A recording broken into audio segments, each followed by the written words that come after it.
Welcome, everybody, back to the TheDomCast, episode 63. This is the first official podcast of the NBA playoffs, I believe. Yeah, it looks like the last one I did was when we were still deciding who was actually going to be participating. And, man, it's kind of a letdown. I mean, for the first round anyways, right? The whole play-in thing with Damian Lillard and the Grizzlies, that was awesome, by the way. They need to bring that back. I'm going to talk a little bit about that. But other than that, this first round has been like no other. This whole bubble environment has really been like no other. The reason there hasn't been a podcast during the playoffs is because basketball's been going on for like 10 hours a day. And so between that and, streaming and, mostly streaming, and how much things change every single day, I really hadn't had time to get on here, but it looks like we're slowing down a bit. The second round is starting on Thursday, so today basketball doesn't even start till 6:30. This is the first time in a long time there's not basketball till that late. I'm talking about Eastern.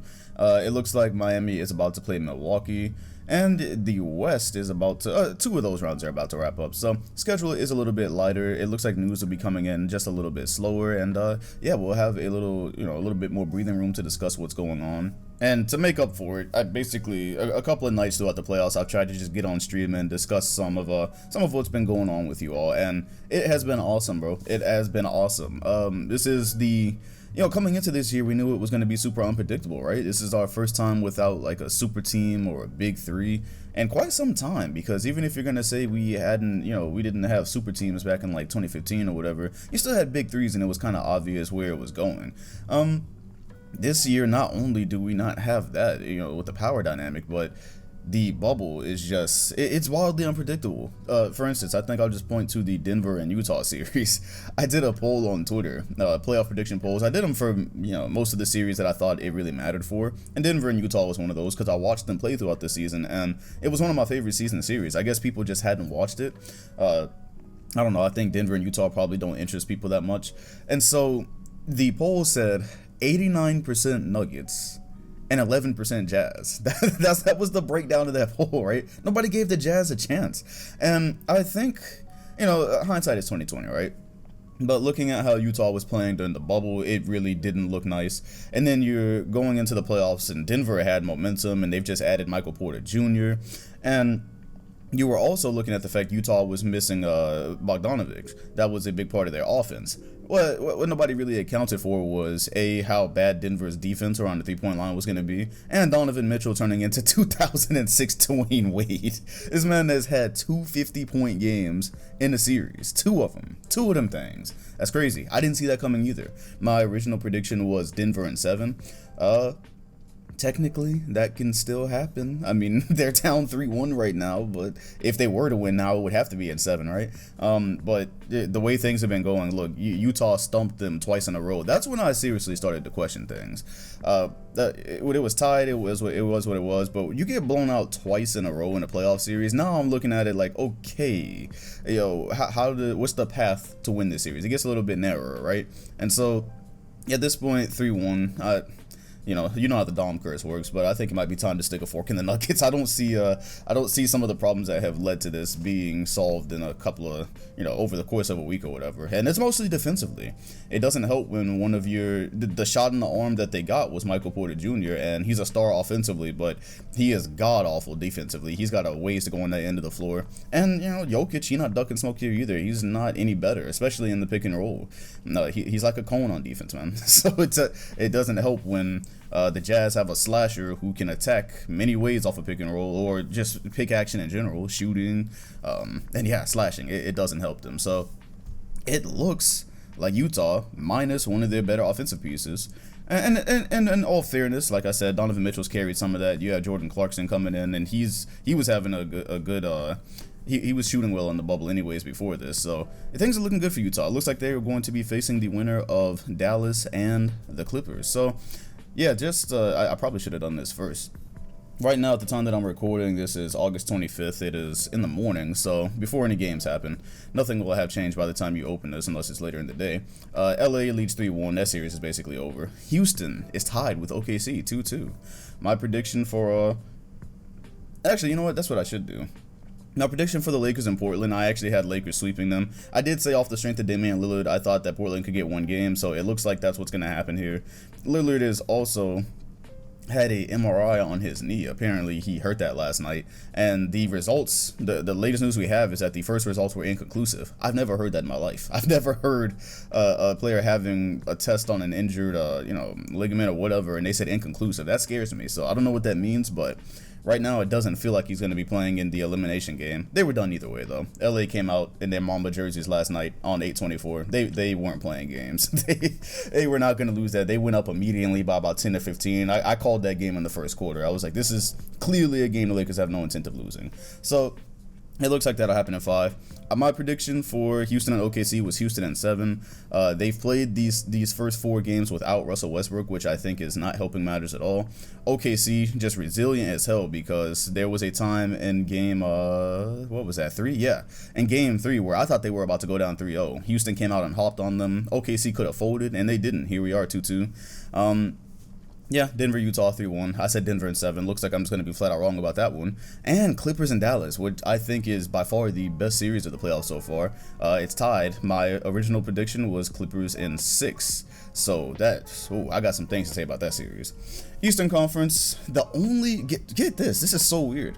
I tweeted out at the beginning, once the matches were set, I said, this looks like a bracket where all the first rounds could pretty much either be 5 games or sweeps, and that's exactly what we got here. But the only one that wasn't a sweep is Milwaukee and Orlando. They're the only ones still playing. I have some thoughts about that, but they're up 3-1 right now. Indiana was swept by Miami. They didn't particularly stand a chance with, Oladipo is not really himself right now. They didn't have Sabonis, so they were shut out. And Miami is looking damn good. Philly swept Boston. No. Boston swept Philly. Boston swept Philly. What am I talking about? Philly has not had success against Boston since back in the day. I'm talking about Wilt Chamberlain type eras. I don't know if that's true or not. It sounds nice though. And Toronto swept Brooklyn. We all knew that. The Nets, they were nice in the seeding games, but at the end of the day, it was more just like a training exercise than anything. All right, so let's talk about some of these series, man. Let's talk about some of what's going on. The Clippers in Dallas. We'll just get to that first. That's the best thing that's going on right now. Luka Doncic. Fucking incredible. One of the most phenomenal. What he's doing right now is some of the most phenomenal basketball I've seen in the playoffs in like all my years watching basketball. So, decade plus. From a first time player in the playoffs. This is his first postseason. And I wonder how people are going to remember it, because in the end, people are going to say, I already saw it when he set the record for most points scored by rookie debut. They were like, yeah, it takes a bit away from it that it wasn't in front of a crowd. But when you look at it, this is just right in line with everything he's done so far, though, with the greatness that he's shown. He dominated the EuroLeague. He came here and in his second year was already an MVP candidate. He was already being talked about for MVP, was being discussed for it. Now, of course, Dallas didn't finish anywhere near, what they needed to for him to be seriously considered at the end of the day. But, right now they are what we refer to on Twitch, if you follow me on Twitch, as a fake 7 seed. This is a false ass 7 seed, bro. Dallas offense led by the player that they are led by. That is a false 7 seed if I have ever seen one. And, about the crowd taking away from it, I mean, like I said, this is just in line with everything he's done so far. He's, defied what people said when there was these analysis that he should have stayed in EuroLeague. I heard one that was like, he should have stayed in EuroLeague, or what would he actually do against college students? Y'all remember that one, or college players? And here he is against the Clippers, who have what we perceive as legendary wing defenders, right? Paul George, Kawhi Leonard. That was what I specifically brought up in this series. I thought Luka was going to struggle here. I really did, because I guess I underrated how much they were going to be able to force switches and get him favorable matchups, which is literally how they tied the series the other day. The game-winning shot that he had to cap off a 40-point triple-double in a game that they could have lost was on Reggie Jackson, I believe. So yeah, anyways, that's the most impressive thing that's happened so far. That game, I guess what we will refer to as Luka's ankle game, is one of the most impressive things I've ever seen. So just look at the score right there, right? First of all, they were down by 21 points in a series that they were down 1-2 in. They did not have Kristaps Porzingis. Kristaps Porzingis, his knee is sore. I have not checked on the extent of that, but that kind of, that made me question some things. So I'm like, okay, your team is down and your knee is sore, but how bad is it? Like, how sore is it? I haven't gotten any information on that. But anyway, second best player is out, okay? Luka, his ankle is not good. He's playing on one ankle. He sprung it so bad the other day that he had to hop on one foot, to the locker room, tried to come back in the game, and it was pretty obvious that he couldn't play in that game. I didn't know why they brought him back anyways, because it was clear that the Clippers weren't going to lose that. But yeah, that just shows what type of warrior he is, definitely. If anybody thinks he's soft, I think he's proved otherwise this series. So it's on the ankle. He had like round-the-clock treatment. That was a game that if Dallas had folded, everybody would have understood. If Dallas was down 3-1 right now, everybody would have understood, because when they went down 21, it was 21 points, I basically wrote the series off. Like, okay, this is the Clippers you're talking about with championship aspirations. Paul George, Kawhi Leonard, this amazing team we've been talking about the whole year. They have this team exactly where they want them. They should be mentally defeated. That's the biggest thing, right? Because basketball, it has a lot to do with mental as well, the mentality. They mentally should have been defeated at that point. There should have been no reason for the Clippers not to just blow them out. And they collapsed. Dallas went on a run. As Dallas was going on a run, I thought there was a point in that run where the momentum was clearly shifting, where Doc Rivers should have called a timeout, but instead he opted to go the Phil Jackson route, because if you don't know, Phil Jackson was basically famous for that. When his team was getting just knocked in the dirt, he would quote, let them figure it out. So I guess that's what Doc was doing, but the problem is, like, Dallas barely looked back though from that point. They might have lost it. They did lose the lead because they were down when Luka hit that shot in OT, but I think that was kind of damaging though. Maybe they wouldn't have been in that situation if Doc would have called the timeout. Anyways, that's water under the bridge. Now we're sitting here 2-2, and a lot of people are saying, well, damn, Dallas could have been leading by now. Because in game 1, that was an extremely close game, and Kristaps Porzingis got thrown out. That was a bad situation all around, because it was one of those things where even though you can see both sides, it really did feel like the refs kind of hijacked an amazing playoff game. But then you also look at Kristaps Porzingis and you say, you gotta be smarter. You gotta be smarter if you know that you have a technical foul and you know that you're in an extremely important game, because game 1, like I said, right now maybe they could be up in the series. It's just situational awareness. And he stood up for his teammate. It is what it is. He did what a lot of players probably would have done, but it was bad timing, and the refs did what they did, and Dallas ended up losing. So a lot of people are like, okay, well, what if they would have got game 1? You can't just automatically say that they would be up, because who knows how game 2 goes in, right? Originally, I thought if the Clippers would have lost game 1, that Pat Bev would have ended up just, not sitting out the next game, but he's still not back right now.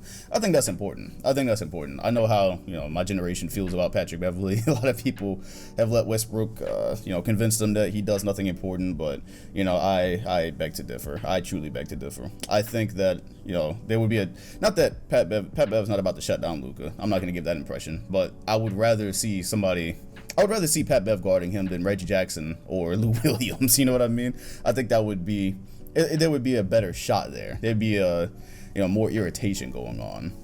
But basically what Luka and Dallas is doing right now, they are just hunting the Clippers' weakest links.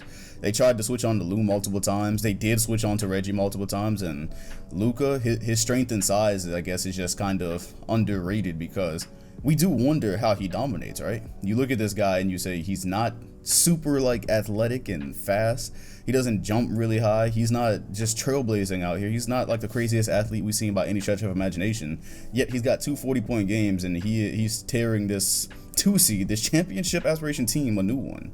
And the last game again was on one ankle.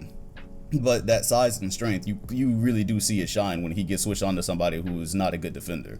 Hell, you see it on good defenders. You see it on defenders with size. The way he uses angles, the way he is extremely shifty. He just gets people off balance, and his strength does the rest. And he is an incredible finisher, and he's an incredible shooter. So the defense never really has a good option on how to attack him. And that was one thing I wondered. Is this series has Paul George and Kawhi Leonard in it? And I was like, man, if Luka's not struggling in this series, when is he going to struggle? Because you can't undervalue his team. This is Dallas. They have the best offense. They have shooters everywhere. And so you can't just say, oh, well, because this is what I was waiting on, right? I was waiting on a legend to come out and tell us how easy it would be to stop Luka, because what's coming. The reason what made me initially tweet that is I remember when Steph Curry was trailblazing back in 2016, and all respect to the legends, man. I love NBA history, but I'm just talking about what I've heard and seen. And I remember Oscar Robertson coming out and basically giving us the defensive game plan on how he would have slowed Steph Curry down. Like, everyone was just missing something really simple, right? And I remember Bill Russell even talking about, I've seen an interview with how Bill Russell says he would have guarded Shaq. And, it's just... I don't want to say, I don't have a time machine. I can't tell you how Bill Russell would have guarded Shaq, right? But I do know that legends do have this habit of just saying, oh, yeah, I would make this player do this, and I would make them do that. And they make things seem a lot simpler than they actually are. And today's episode is brought to you by the Tax Defense Group. The team of professionals at the Tax Defense Group are passionate about helping taxpayers resolve their tax debt. Their services include basic tax preparation, tax audits, resolving large tax debt, and more. They actively represent taxpayers throughout the entire USA. If you need help resolving your tax issues, contact the Tax Defense Group at 800-850-7973 to get started. That number again is 800-850-7973, and you can visit them online at thetaxdefensegroup.com. Yeah, so that's where that stemmed from. You can't necessarily just trap Luka. You can't just come out and say, oh, well, we're just going to do this, or we're going to get up into him. Like, it's kind of difficult, especially with the vision that he has. It's not just his offensive package in terms of scoring. He's an amazing passer, too. I've seen him throw some passes I don't think people talk about enough. That seem simple, but, he makes great finds, great reads. And so we're sitting at this point where I hope Kristaps Porzingis plays in Game 5, because the Clippers and Dallas, right now, if you look at my original prediction, I said Clippers in 6. But the way it's being played makes people think it's kind of even at this moment. I don't think it's likely that you're going to see the Clippers go out in the first round. But how can I be so sure when Paul George is just having one of the most abysmal series I've seen from a co-star? So that's what's going on. That's the other thing. That's what's going on the Clippers side, right? You got Dallas dominating. It's not helping at all that Paul George is contributing virtually nothing, and we don't really know what it is, because here's what's crazy. I don't think I've got on pod since Damian Lillard and PG and Patrick Beverly got into that whole skirmish. The whole Instagram beef, whatever. She was hilarious. But in there, PG with the prayer hands was saying, man, I swear if I would have been healthy, it would have been different. And I could have sworn we've heard about how he's healthy, right? He's had his shoulder surgeries. We haven't heard about his shoulders bothering him all year. And the other day he came out with ice on that shoulder. I think that was like the first time we've seen that maybe it's bothering him. Maybe he was just icing after the game. I mean, you have surgery on something. Guys have surgery on their knees. Whatever it is, like, they end up icing parts of their body, right? A lot of people laughed at it and compared it to the time LeBron James came out with the cast back in the NBA Finals.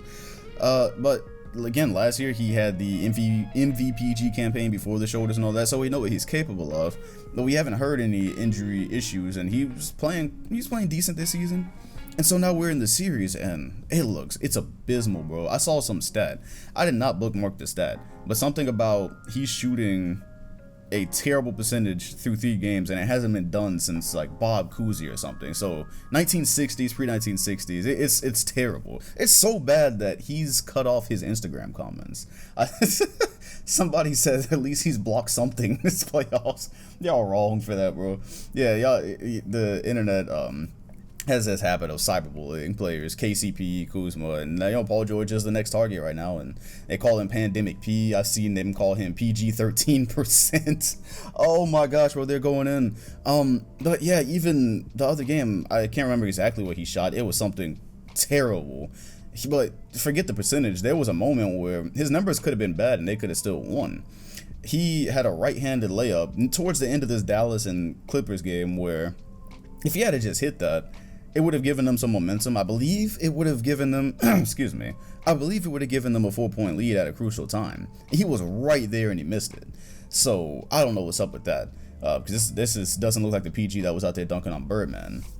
And that changes things. That changes things, because my whole praise for the Clippers and me picking them as an NBA Finals contender, not a contender, but the NBA Finals the Western Conference champion, right? The Western Conference champion. Me picking them as the West champion has a lot to do with PG and Kawhi. Like, this is a good team, whatever, they can play different styles, yada yada. But at the end of the day, it's centered around PG and Kawhi being the people that we know. Kawhi doing his thing right now. He looks just like playoff Kawhi always has, one of the better players in the league, or if not the best. And then Paul George being PG. It depends on that. I'm gonna say if PG doesn't pick it up, they could definitely lose this series.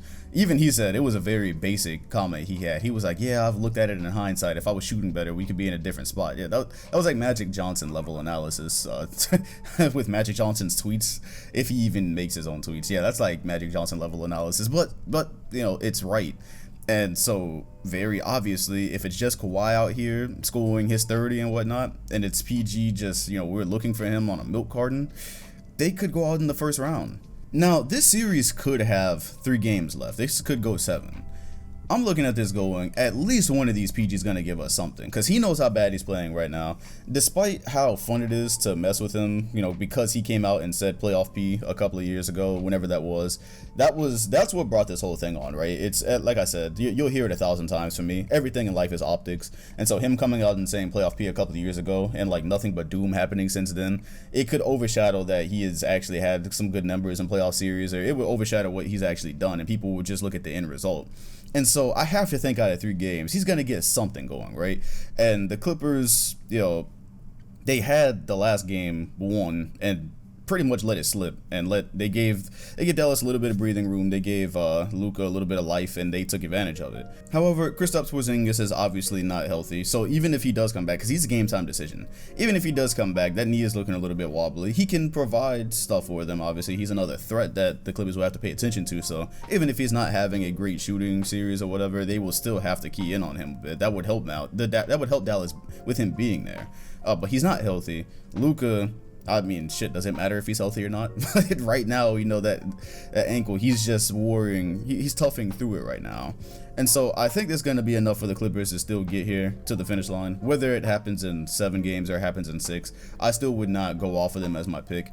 But if they do go out, man, this is just, you know, the Clippers curse. quite simply. The playoffs are never a friendly place to Los Angeles, no matter what the roster looks like or what their projections look like. This is just, it seems like a yearly thing no matter who's there, and Doc Rivers is the constant right now. He's been there for quite a while. Last year being praised for the job he did with them, you know, without stars and whatnot. Going out in the first round this year would not help. But we'll see. Game 5 is among us. Enjoy Luka, man. Enjoy Luka, because one thing I like right now is that there's not this big hate train, because people are just enjoying him as he's like the new toy, basically, you know, for NBA fans. And that fades. People start looking at a guy and saying, oh, where are his championships? Where's this, that, and the other thing?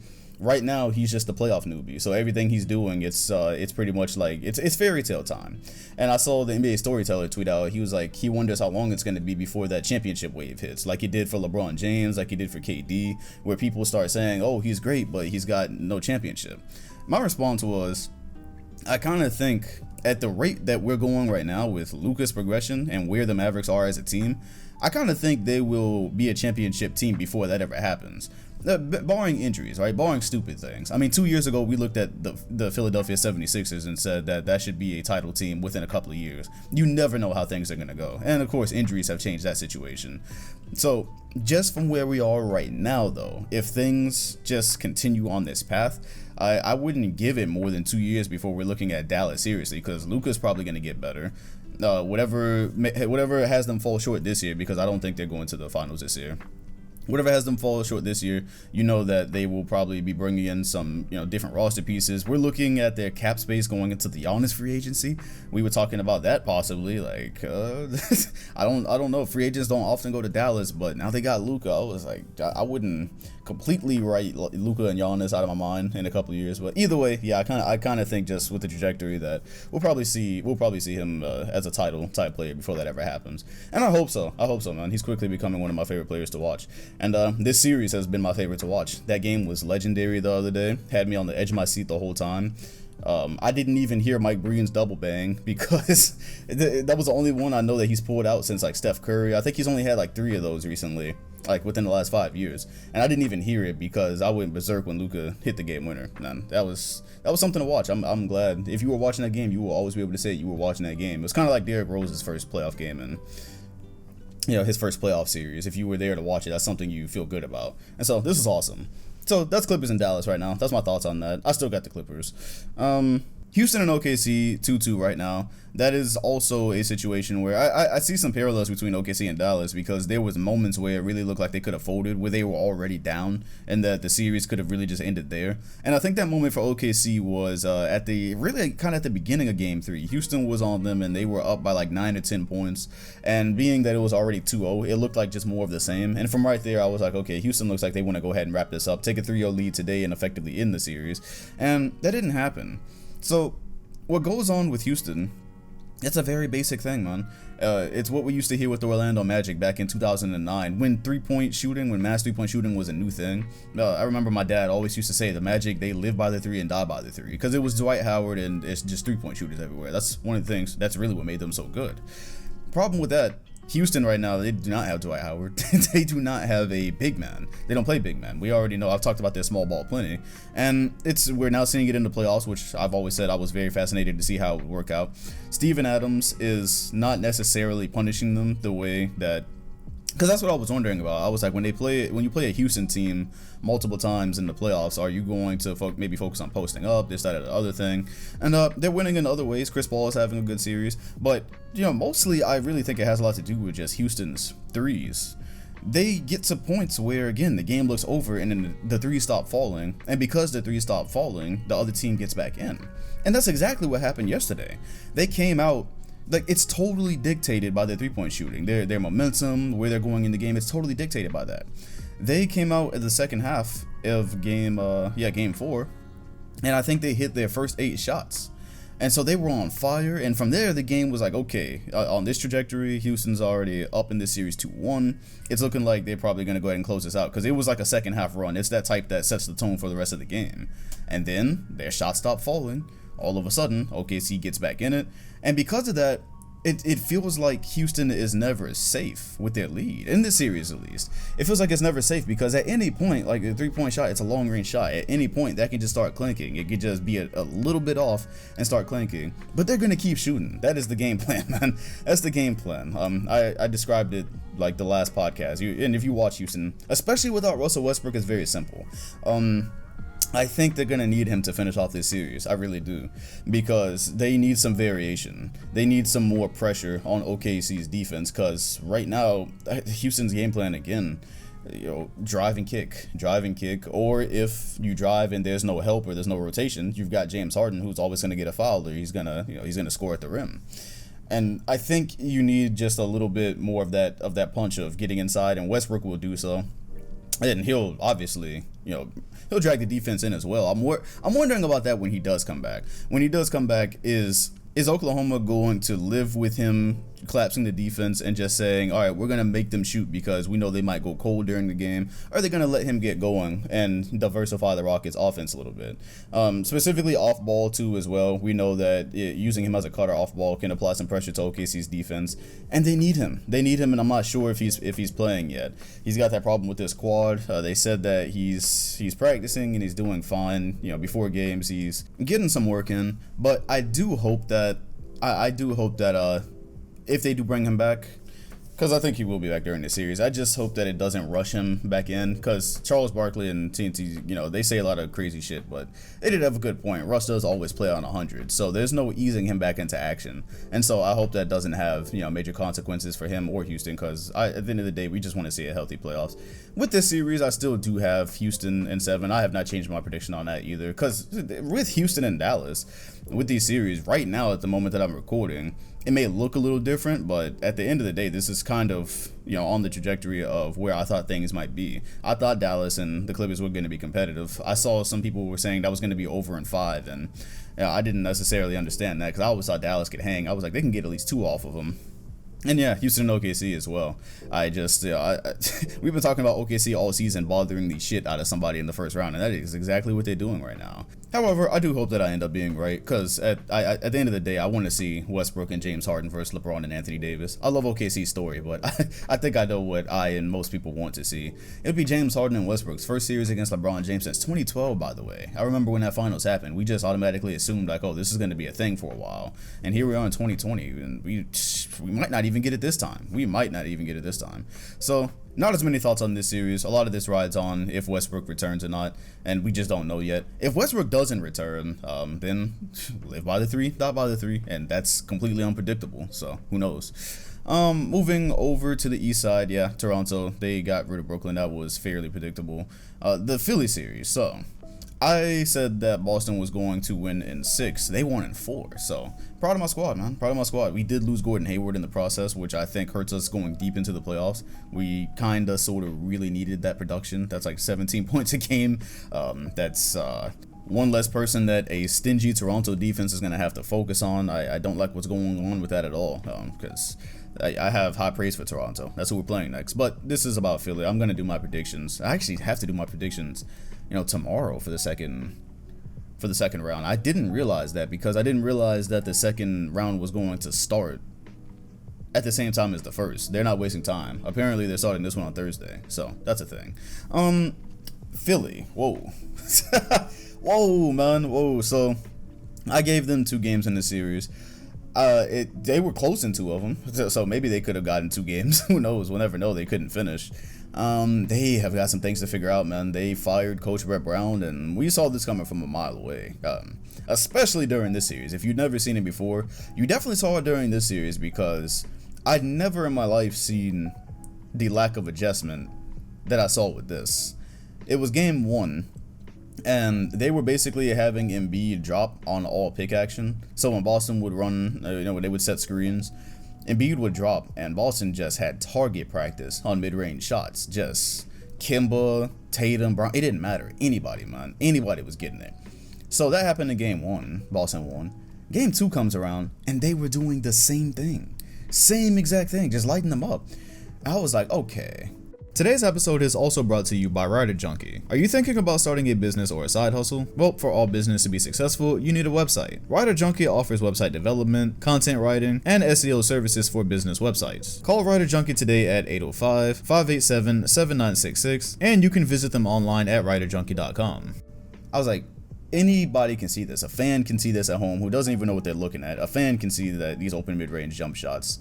Everybody on the court could see this, because Boston just kept running the same play. It was almost like a spammer online on 2K. So I was like, Brett Brown has to see this. And, by game 2, he hadn't adjusted yet. That was when I saw, that was the first time I was like, man, I think he might be out of here after this series. That was my first indication that he might be out during the playoffs, because Boston was just able to feast. And Philly, they came in just in bad shape, During the season, they weren't doing well, and then you had some injuries. Then you came into the bubble, and you were like, okay, everyone's healthy now. They're looking at a different role for Ben Simmons.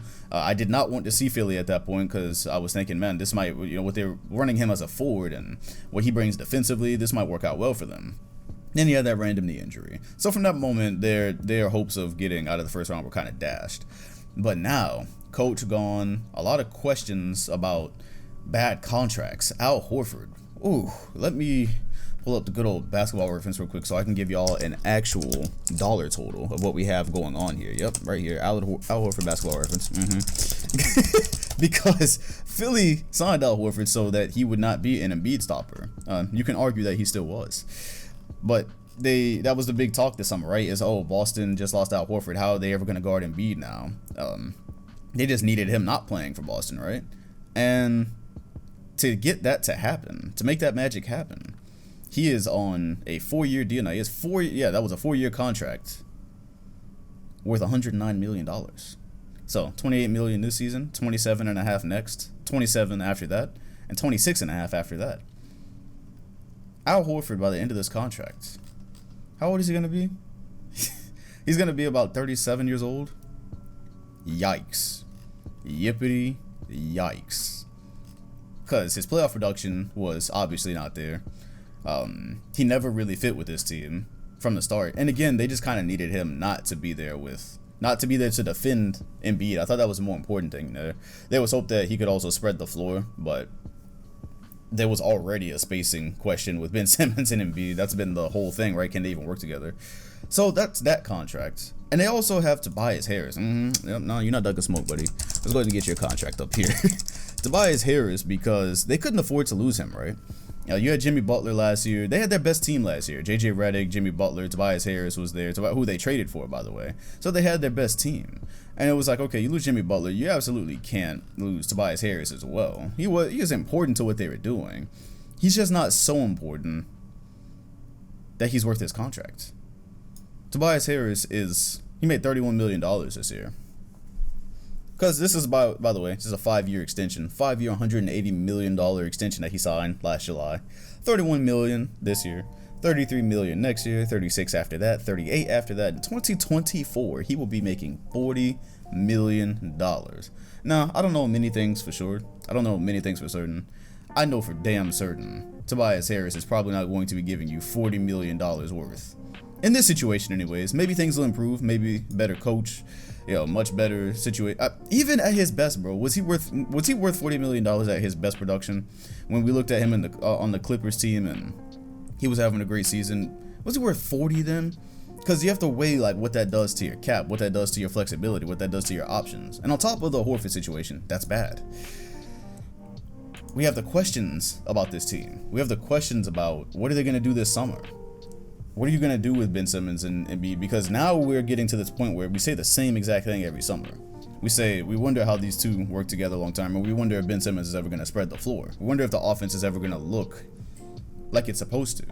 You don't necessarily imagine this center with all this size and skill having to be the one to space the floor. And so a lot of people say, well, yeah, they also need good players around them as well, though. It's not totally just on them. But they are the star players. And I agree with TNT on this one and Charles Barkley. They have to develop into like actual superstar players now. It's not just enough to be all-stars every year and be decent when you have a duo like this. They have to develop into legitimate superstar players. And the thing I see with Embiid also is he doesn't look in incredible shape to me. Now, the numbers will tell you differently. The numbers will show you, he did 30 points and this. Like, I even got a quote tweet with that when I mentioned on Twitter a couple of days ago. I was like, he doesn't look like he's in great shape to me. And they were like, oh, yeah, of course, he just had like 24 and 12 or whatever, but he's not in great shape. Like, I hate when people comment they don't actually watch the game. If you watch in the second half with Embiid, there's always clearly a difference, first of all, and second of all, his numbers in this series, they didn't have anybody to guard him, so of course he was going to put up numbers in this series. That was, you could see that coming from a mile away. He was going to put up numbers no matter what. Boston, the best they could do was discourage him posting up, which I thought they did a pretty decent job at, because again, people are like, oh, why isn't Embiid posting up all the time? He even had to talk about that because he addressed that in the post conference and the press conference. But I was like, if you watch also, Boston wasn't just having a singular defender on him and waiting for him to post up, though. They were ready to help. They were ready to double. And so that ends up becoming about the guys around him as well. And then in the second half, the body language and the shape, again, he starts to look a little bit sluggish. It starts to look like sometimes it takes him a bit to get down the floor. And again, you could say, well, in this series, especially, like, he was the focal point. Like, if they were going to win a game, we knew it was going to come off the back of Embiid. But, his shape and his health, that's not really a new question. So, we'll see. Again, I mean, this is in the bubble. Guys hadn't played basketball in a long time. It affected different people in different ways. But they have Philly, who once had a just incredibly bright future. Back in 2018, hell, the East was looking so weird in 2018 where the Celtics didn't have Kyrie and Hayward, and LeBron had a weak team. I believe I remember picking Philly to come out of the East that year because I didn't account for how well Boston was going to do without their guys. And yeah, who knows? If they would have gotten past Boston, who knows? But they didn't even come close. But now you're looking at it and saying, are they even going to have their co-stars next year? And all of this has the sting when you're a Philly fan and you look back and say, man, we drafted Markelle Fultz. We could have had Jason Tatum here. And Jason Tatum probably would have alleviated a lot of these issues. We would probably have, made a conference finals and, maybe even a finals by now if that happened. Because Tatum came along quickly. And, yeah, he would also, be a great remedy for the spacing issue that they have here. So, yeah, things don't look great for Philly. They will be on the coaching hunt. Not sure. A couple of teams. Pelicans also fired Gentry. That happened since the last time I podcasted. So you got a couple of teams looking for coaches right now. I've heard Tyronn Lue's name thrown around there. And we'll see what happens there, man. Philly has gone from a sure thing in a couple of years to a case study. And this is just how the NBA works. Things look like a sure thing, and then they're a sure thing until they're not, right? So we'll see what happens there. But either way, they are swept out of the playoffs. And they were ready to go, too. I heard before Game 4, apparently they had like an optional shooting session and a film session. They had canceled practice, and this was before, in the series they were down 3-0. I was like, optional shooting. I was like, that sounded to me like that's some packing time. Go ahead and get that shit out the hotel room. Matisse Thybulle will throw up a fire vlog leaving the bubble. By the way, check out Matisse Thybulle's YouTube if I hadn't talked about that. His YouTube videos are fire. He can be as good a YouTuber as he is a basketball player, or as he will be a basketball player. So hey, there's one bright spot, right? I think Matisse is a bright spot for y'all. Anyways, that's Philly. Miami also swept Indy. Series was a huge letdown. Of course, the NBA was trying to sell this thing with TJ Warren and Jimmy Butler, and it never, like, I don't even know if they said a word to each other through this whole series. And Miami was just a better team at this point. There's no home court advantage. Otherwise, Indy would have, Miami would have had to go get a couple of these out of Indy.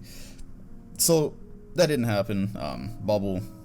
Bubble is the great equalizer. Also, Miami completely took away the bubble TJ Warren effect, right? And I saw that during the regular season. I mentioned in the video. I think I chose Miami in 5 games, I believe, in my prediction vid.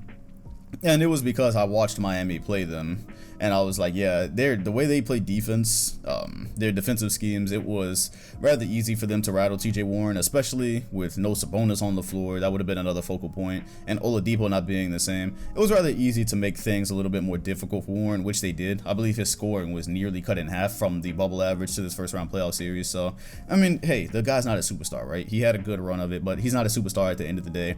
I think Miami's defense is such that it will be challenging Milwaukee. It's going to make it tough on Milwaukee next series, so this was never going to be that great of a series to me, and it wasn't. Yeah, they have been swept, and Indy's got questions. Because we don't know what's going to happen with Depot this summer, so that's going to be interesting, man. And the only series that is still going on in the Eastern Conference is Milwaukee and Orlando. Milwaukee, up until 3 quarters yesterday, looked like they might have been tied with Orlando. Yeah, that was it. If you're not watching Orlando and Milwaukee, because most people probably aren't.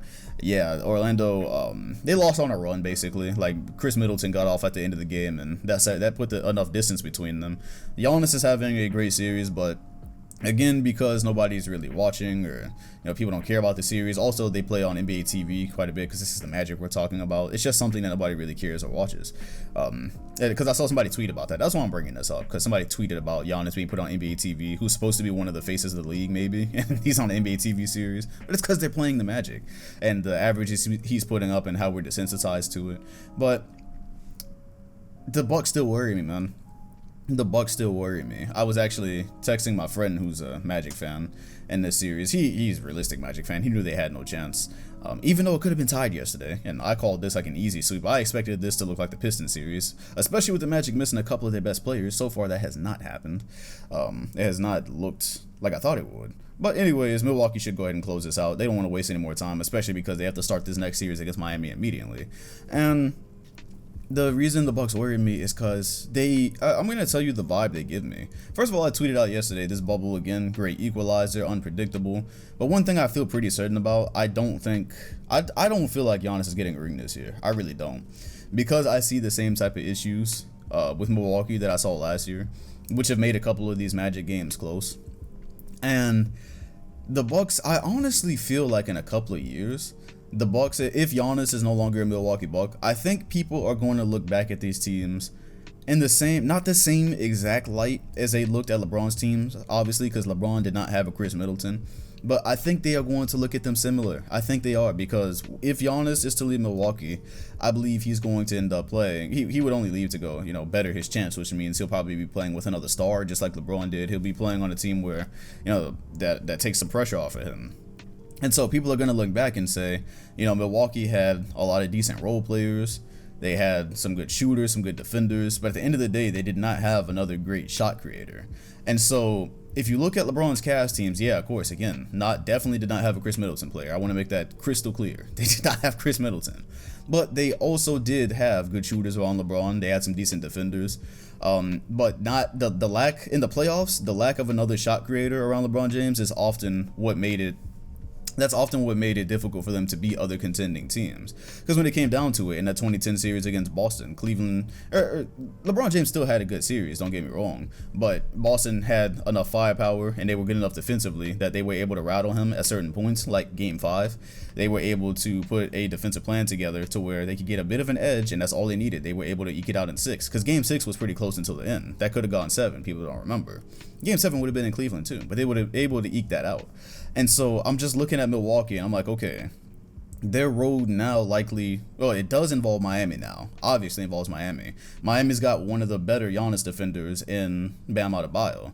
They've got one of the better defensive teams. Like, everybody's looking at how Giannis is guarded, by the way. It's not a secret anymore. I saw the Magic try it. They're doing this whole thing that Toronto did last year. It's about whether you have the personnel and the execution to actually finish it off. But that matters at the end of games mostly, because again, games can be just decided by a few points and you can lose the series in 6. And so, we recently launched our website, ucaststudios.com, with articles about sports, special interest topics, and more. We've got some cool stuff there. To read our content, please visit ucaststudios.com. Yeah, Giannis has these amazing numbers against Orlando, but at the end of games, I do see them try to build walls on him. And that's the same thing that Miami's going to do, even if Giannis has 30 and 10 and he's got this amazing series average. If the game is close at the end, here comes the wall. If their road involves Toronto in the conference finals, Toronto was the team that beat them. They're going to really try the same thing they tried last year. Depending on who they play in the finals, the game plan is out there. And so, shout out to Giannis for actually taking shots, though. It's not a Ben Simmons situation, because again, in the Magic game yesterday, I saw him hit a long 2. He's at a, he'll attempt a 3-pointer, and you leave him open at your own risk. You obviously would rather bet on that, but sometimes he's gonna make it. But you live with that chance, right? And so that's my main problem with Milwaukee as an actual NBA champion this year. When you're depending on Chris Middleton, and sometimes he gets very streaky. And then you're looking at their best player, the MVP of the league, and saying, oh, we can live if we put him on the free throw line. Oh, we can live if we just don't let him drive. There's not that many championship teams where you can look at the best player on it and say, oh, we can live with this, and they still win. Miami did not win in 2011 pretty much for that specific reason. They had other things going on, obviously. The hierarchy between Dwayne Wade and LeBron James was not set, but they were also able to make LeBron, probably have his worst series up to that point, because they were able to exploit the fact that if we don't let him get momentum, we don't let him get nice dunks off, if we can force him to, just settle and take jumpers, which they did, they could live with that, and they won. And then he came back in 2012 and he had an upgraded post game, he had a better shot. And all of a sudden you couldn't do that anymore, right? And so once there was no little magical game plan out there on LeBron, which by the way, Boston, again, I'm mentioning 2010 Game 5, that's kind of what they did to him. He was very content to sit out there and take jumpers once he tried to turn it on in the second half. When the game plan is out on your best player, it's very hard to get far. The game plan is out on Giannis. So he can average 30 and 10, blah, blah, blah. But end of the game, 2 or 3 points, that's what decides playoff games. The game plan is out. We shall see. But I don't, and especially watching them against the Magic, and this could be a 2-2 series, I don't feel like Milwaukee's going to be winning this year. And that makes things interesting, because next year is his contract year. Ooh, that makes things interesting. That makes things interesting specifically because, let me find the article again. One thing that went under the radar for some reason, Giannis actually said that it would be difficult for him to resign with the Bucks if they were struggling by his free agency year. And this was in October of 2019, I believe. So October of last year, almost a year ago. I never heard anybody talk about this. Now, is that common sense? Of course. This is how teams lose star players. They struggle during contract years, or they haven't made enough progress. They keep going out the same way. That's how it happens. But normally you never hear a player say this. Back when LeBron James free agency was a thing, all you heard was, oh, I'm focused on my team right now and we'll see what happens this summer, blah, blah, blah, all this bullshit. They're thinking about their free agency, but they don't say it.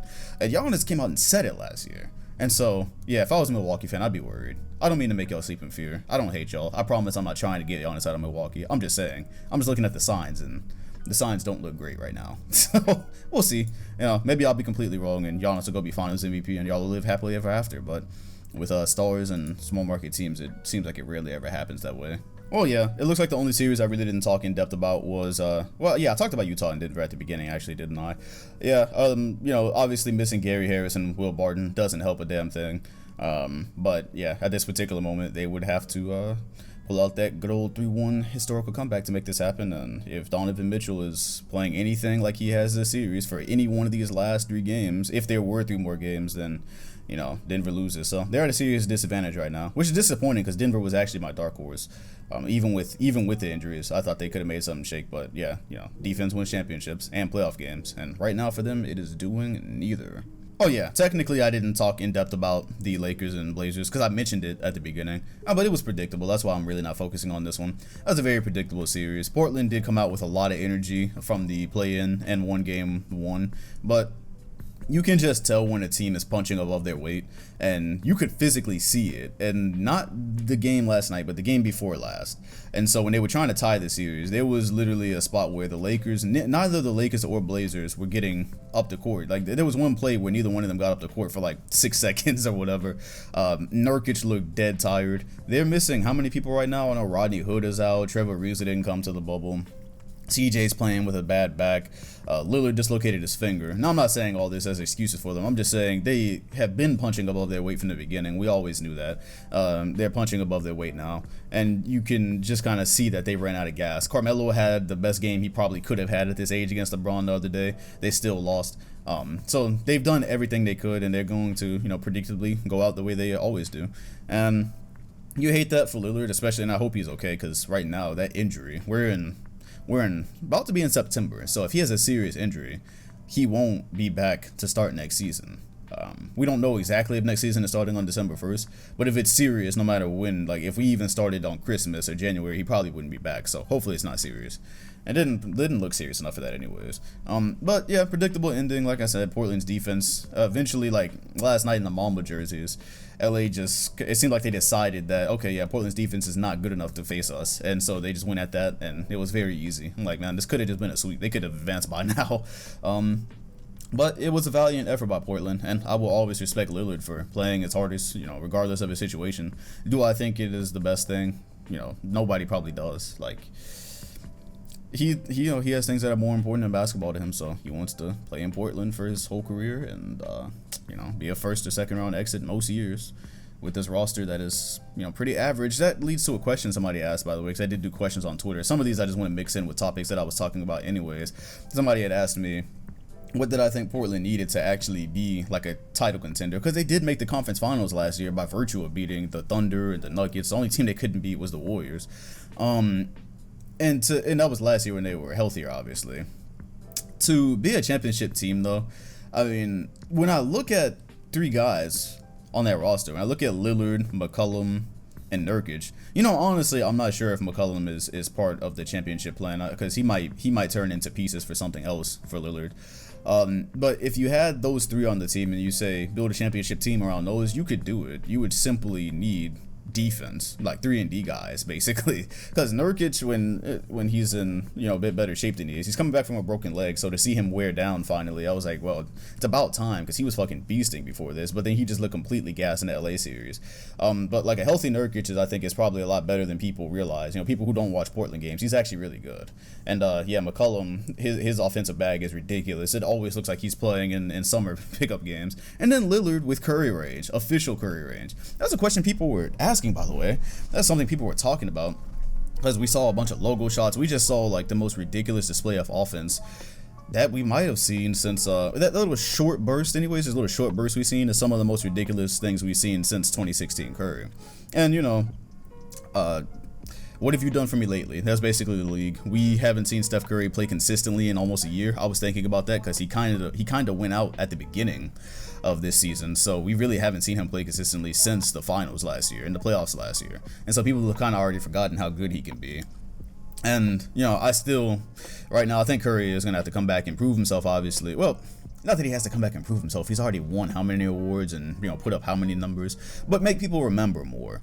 And yeah, if you see Steph Curry's off-ball movement versus Damian Lillard, yeah, Lillard can shoot just as far and whatnot, and obviously is a bit more athletic with the finishes, but let's not get crazy is all I'm saying. I don't think it's a situation where you can do like a perfect swap thing and say, oh, now that we see this, if you had to put Lillard on the Warriors, I mean, would they have won? Yeah, of course they would have, man. Look, of course they would have. You put Lillard with Klay Thompson and Kevin Durant, fucking of course, man.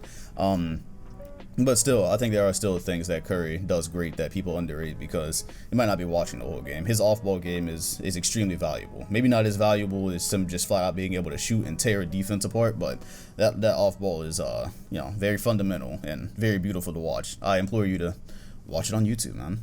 Search Steph Curry off-ball. Just go look. And who knows, then people ask, what if Damian Lillard was in that type of system? I don't know. I love watching both of these guys play. I love watching Lillard play. I've liked watching Lillard play since he was drafted. But especially now, because this playoffs and this bubble thing, and to get them to the playoffs, it really seemed like the best version of himself. And he's really built, he's built of that legendary shit, man. I just hope that he's already about to be in his 30s. I hope Portland is able to put something together. And the other thing I would have had to tag along would have been on the Clippers side, because somebody asked me about Paul George's legacy if he doesn't do well in this series, or if they go out in the first round. Well, first of all, I don't see Paul George as a legacy player. Like, everybody doesn't have a legacy, in my opinion. When you talk about in basketball, I really reserve that for guys like Larry Bird, LeBron James, Kobe, Michael Jordan, like those type of guys, right? Magic Johnson. Not everybody is trailblazes a legacy. When you're a franchise player and you've led a team to championships and all that, or you're expected to do that, like LeBron was, it really more seems like Paul George has been like an all-star player and a really good player. But at the end of the day, he hasn't been seen on that tier, I don't believe. I think there was hope maybe that he could have became that when he surprisingly led a Pacers team to challenge LeBron James, but it's never come to fruition. So I don't really see him as a legacy player. But also, it would just make him look funny as hell in the light, though. If they were to go out in the first round because he didn't play well, yeah, he would just look crazy. And I think that would make people look at him like more of a regular player that's just very good. But yeah, in this situation, he would look very funny in the light because of what happened last year with the "that's a bad shot" thing against Portland, because of the playoff P thing, because of how many game winners he's not hit and how many times he's been dotted at the end of games, and then here where this Clippers team, this trade was supposed to make them the favorite to be a championship team, and yeah, it especially after, again, optics, after the Instagram battle with Damian Lillard, yeah, you cannot go out of the first round like this.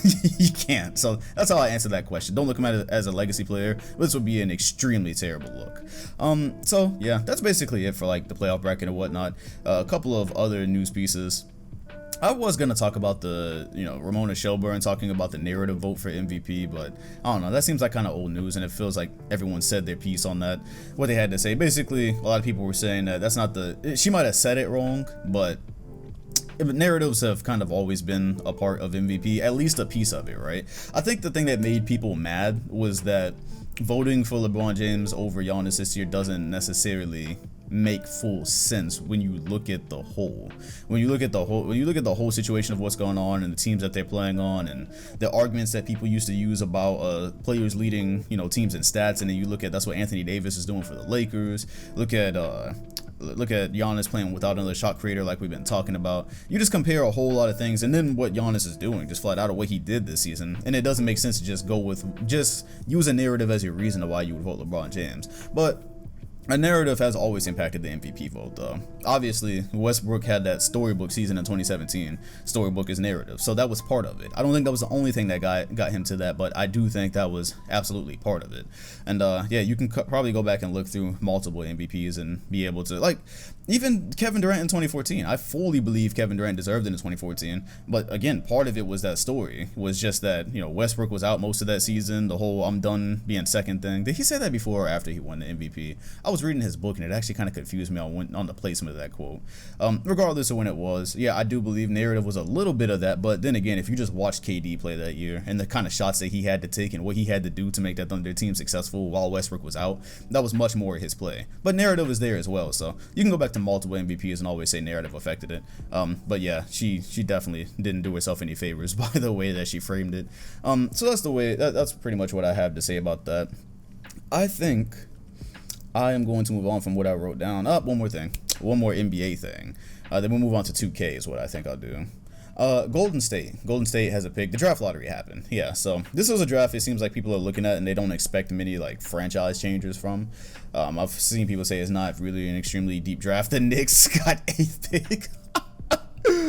Shout out to Knicks fans listening to the pod, man. My goodness, that's crazy to be bad for so long and to be in a lottery but never actually hit the jackpot. You missed the Zion Williamson jackpot, and to never actually just hit where you need to. Well, I mean, they got Kristaps Porzingis and they traded him, so, part of that is just Knicks bringing that on themselves. But they've got 8th now in a draft where people, after a couple of players don't really know what's going on. It's very ambiguous after that. But they're not the story here anyways. The Wolves got the #1 pick, but the Warriors still won the lottery. The Warriors still won the lottery because for them, all they needed was a top pick like this that they could leverage for however they want to, right? So they got this team coming back healthy next year because they're not a team that needs a second round or a first or second overall pick. They don't even need that. You got Steph, you got Clay, you got Dre, and then you build around them again, and you're probably right back in contention. But now you got this pick to help you do that. So whether they pick up somebody and have them come play with them, or you trade it, which is what I think most people have been expecting. That's really what it's, that's really the leverage there. I guess the only question becomes, what exactly do you trade it for? Because who's in a situation where they have a star player and they're in a, they're a bad team and they want to go ahead and give up that star player and try to rebuild? So obviously, the first name that always came to mind this year and like last year is Bradley Beal. However, the Wizards are about to get John Wall back, so I think they want to let that play out and see how that works out. Because Bradley Beal has gotten better since the last time we seen him play with John Wall, so we'll see what happens there. But yeah, that is the question people are asking. But again, I implore you to look at some of the deals that have happened just in general, not even necessarily regarding draft picks, but deals that have happened over time where it's like, man, I didn't see that coming at all, and this happened. Like the Paul George Thunder trade comes to mind for me. Like, I didn't see that shit happening at all, and then boom, he's playing with Russell Westbrook. So there's always things being discussed out there. There's always scenarios and packages being discussed out there. So who knows what could be lurking. I just know if I was Golden State, I would definitely be looking to trade it because look, they're a team that doesn't need this pick. They have their stars. They don't need to rebuild. And so absolutely sell somebody else a dream, or what may be your dream, for what can be certain. So in other words, you look at what's available out there in the NBA and you say, okay, I know what this player gives me, and I know if we bring him to this team what he can do. Whatever you're about to draft, there's no guarantee that they're A, going to be great in the NBA, and B, fit with what you're trying to do. So you're working with unknowns with the draft pick. Now, of course, there is absolutely the chance that you could draft one of these players, or one of the players that they could draft could turn out incredible, and maybe they would look like fools for trading it. But in their situation, they don't need to be looking at like the future for years right now or something to build around. So that pick just represents dreams and hopes. And so I absolutely package that and keep on contending the way we were before. If I'm Golden State, that's exactly what I do. I'm looking at packages everywhere right now. I'm calling everybody and seeing what we can do, and I'm making a list on that whiteboard of what we can do with this pick. That's what I'm doing if I'm Golden State, because many people have asked. There's no way I would keep it in their situation. Picks are for rebuilding teams, and teams that are not in the Warriors situation. They were just in the finals last year with this core, and so you bring this core back and get some short things around it. That's what you do if you're the Warriors. I don't think it's that complicated. But we'll see, though. That's going to be very fascinating. Golden State gave us a year parity, and then they used this pick to get something else, and boom. Warriors 2021 finals. Okay, yeah, that's basically it for the NBA. I'll talk about the playoffs for an hour. Talked about NBA news for an hour. Talked about some of the coaching. Shout out to the Pelicans with with Alvin Gentry. We knew he was out of here. And he was kind of dealt a bomb anyways, because you had to deal with this team where you didn't know how much Zion could actually play, or if you really even wanted to make the playoffs. But I do think there was some games in this bubble where the team looked like it came out and it just wasn't ready to play. And the coach always gets blamed for that regardless. So, yep, Gentry's out of here. So we'll see what they end up doing with that vacancy. Alright. NBA 2K21 demo dropped yesterday. It did. I streamed it for 40 minutes because that's all there was to it. That's it. When I got off stream yesterday morning, I saw someone say, "That's it?" I was like, yeah, that's it. Like, I'm not gonna sit here and try to milk this shit. This is not fun. This is not it's a demo, and there's not that much to see. Let's talk about it. Let me just give you the spiel, because I don't just try to hate. I don't just try to hate everything, right? So 2K21 demo drops. You get 5 quick games. You get a My Player Builder, and you get 2K University. The very first thing that everybody sees is that the game looks exactly like NBA 2K20, which I'm surprised at the number of people that I'll scroll and see on Twitter that are surprised about this, because out of all things to be like weirded out about or mad about, this is not it, man. If you went through NBA 2K14 transition from PlayStation 3 to PlayStation 4, you already knew this was coming. They're working on an entire new next-gen experience, so they don't give a shit about current gen anymore. I've said this 100 times when we talk about 2K21 on the podcast. They don't give a shit about this version anymore. Graphic-wise, definitely not. The surprise for me came, and by the way, they did change a couple of cyber faces I saw. I believe that Magic Johnson and Kareem Abdul-Jabbar, it looks like they had some different haircut than they had, so a couple of the faces look like they might have changed, but okay, back to the point. Oh, yeah, and they added a shot clock on the floor as well. The little shot clock that you see, the little virtual shot clock that's by the free throw line, they added that, so that's cool. But the presentation looked the same, the menus look the same. It deadass just looks exactly like 2K20. When we first went into 2KU, only difference you could see is the shot meter. What surprised me is that the game doesn't feel at all different, though. That's the thing, right? Like, so clearly there's some things that are different, but I feel like you have to look really hard to find them. So they're saying like, oh, they've changed a couple of things around with dribbling. Somebody pointed out that, wasn't just trying to jump on the hate train, that hey, some of the shot animations are different. And when I went back and looked at my gameplay, I was like, okay, yeah, I can kind of see. I pulled up for a shot with Paul Pierce just on the dime, right? And when you just like pull up off the dribble, I did notice that it felt a bit smoother. So there's some small things that if you look really hard, which the graphics make it hard to look past that, because it really feels like you're playing the same exact game. But if you take a step back and look really hard, there are a couple of small differences, but not enough differences in my opinion from what I've seen and what I've heard around so far. Not enough differences to justify a whole another $60 version coming out. And that's where the point of contention is with this, right? Because I saw Legend of Winning tweet out yesterday. He was like, if there was any solidarity within the 2K community, which there's not, which that's what he said, there's none, 2K content creators would band together and not buy this game at all, which is also not going to happen because people make content off of this game.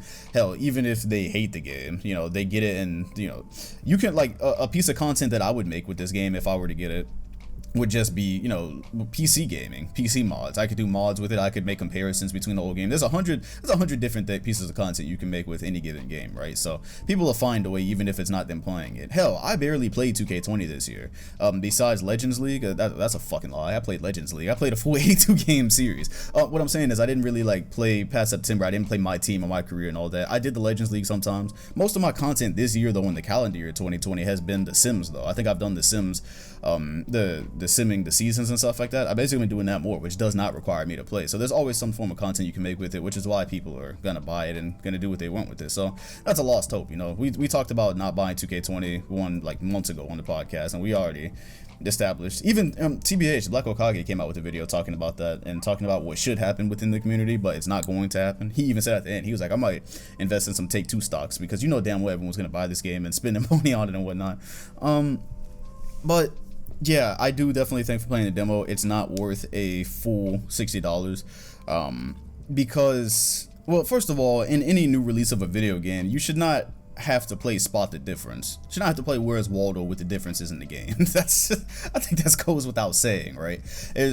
When I'm paying full price for a game, I should not have to, break it down and be a true, connoisseur of that game to be able to tell you what's different. Because I think the connoisseurs of the game can tell you what's different. Like, again, they have changed some things with the Pro Stick as well, which to most people is just going to be confusing as hell because I saw Mike Wing's tweets about it, and yeah, the average person is not going to use that shit. That's really for like pro players and people who are trying to go pro, I guess, or people who are, really play it that much competitively that they want an advantage. So if you can master the Pro Stick, yeah, you can have a leg up on everybody. Average player is not going to give a fuck about that. Hell, even me, as much as I have played 2K in the past, I'm not using the Pro Stick, fam. I'll just deal with being average, I guess. I'm not figuring that out.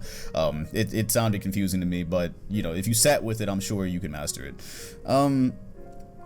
But looking at it from me, like what my content plans are, I'm doing this sim on Twitch that I've talked about with 2K20 where we restarted the NBA in 1997 and we're on season 2017 right now. I had originally been saying like 2K comes out next week, I believe, or September 4th, so that's almost a little bit over a week. And I was just thinking, I was trying to rush and finish this sim to get to 2020 so I could end it and start 2K21. After playing the demo, though, this should tell you everything you need to know about my thoughts with the demo. I don't know what 2K21 is going to mean to me aside from 2K21 on the current gen. I don't think it's going to mean anything to me unless they have a new park. So if they have the beach, the NBA 2K beach, which I pray that's on current gen, because if not, that is so damn misleading what they put in the trailer.